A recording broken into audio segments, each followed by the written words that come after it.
It's not a one-time deal. You do it over and over and over again, because as somebody said, no sooner do you put yourself on the altar than you crawl back off again.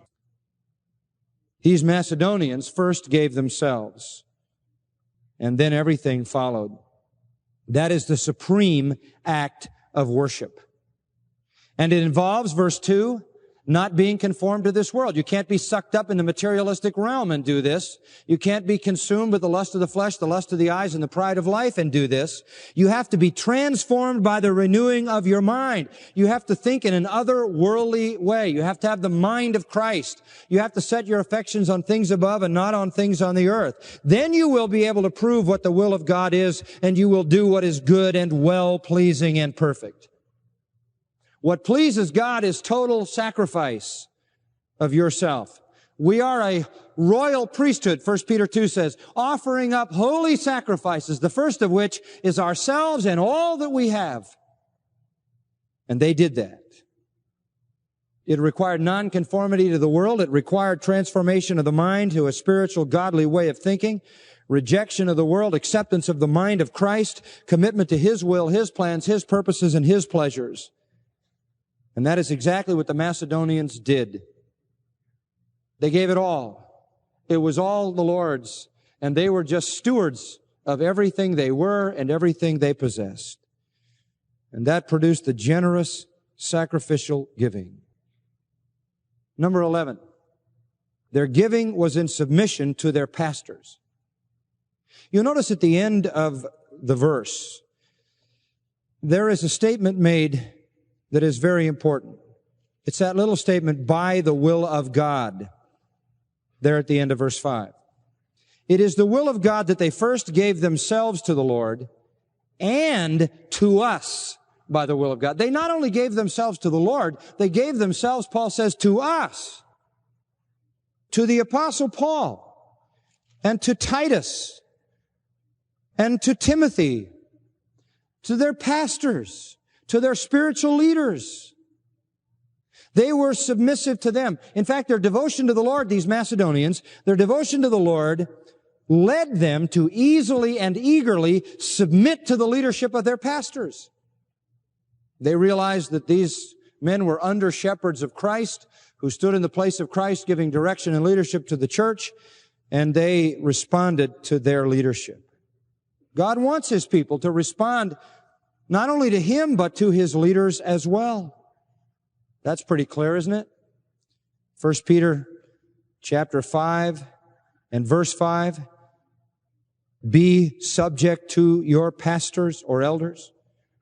You have the same thing at the end of the book of Hebrews, chapter 13, verse 17. Obey your leaders and submit to them. You have the same thing in 1 Thessalonians 5, 12 and 13, that you are to honor and esteem and regard highly those who are over you in the Lord. And the Macedonians were like that. When the Apostle Paul told them about this issue, they responded, no matter who they heard it from. I don't know who they heard it from. I don't know if they heard it first from Paul. It may have been from Timothy. It might have been from Titus. They responded.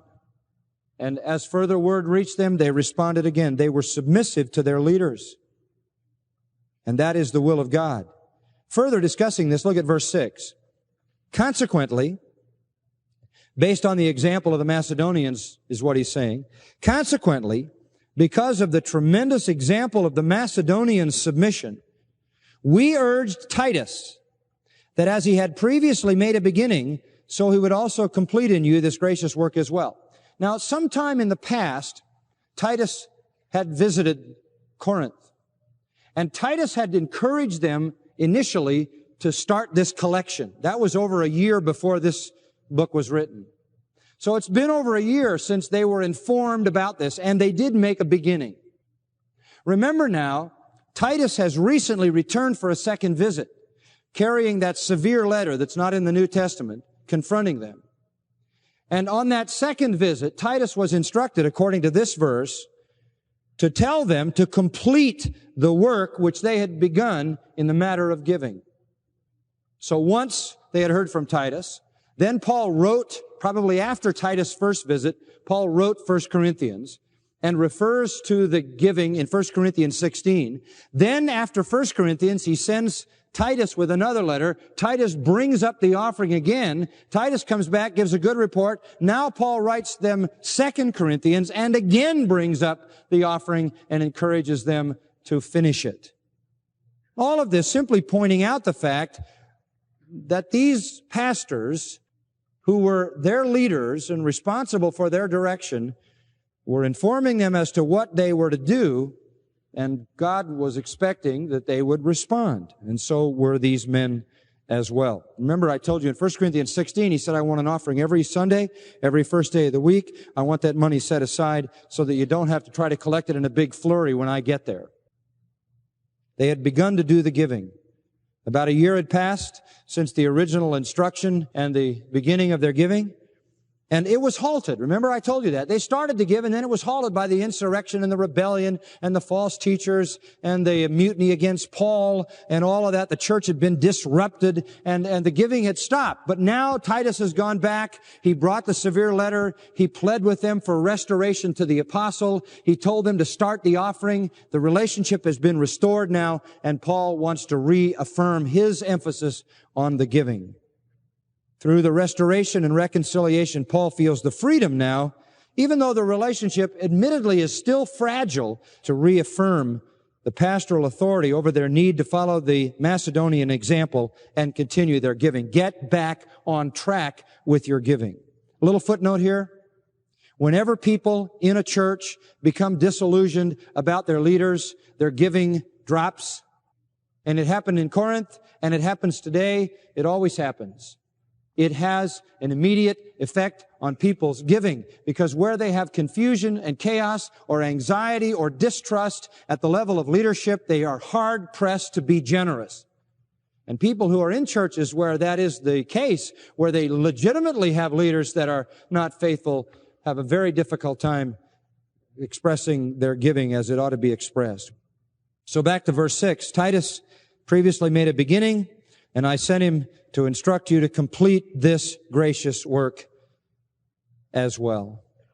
It was all grace. I love the fact that he calls it a gracious work. It was the grace of God that gave them the privilege of gracious giving.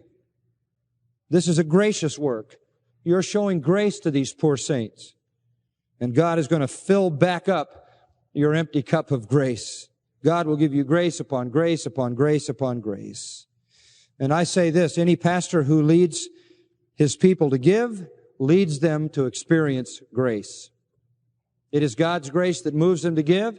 It is God's grace in the giving, and it is God who graciously resupplies.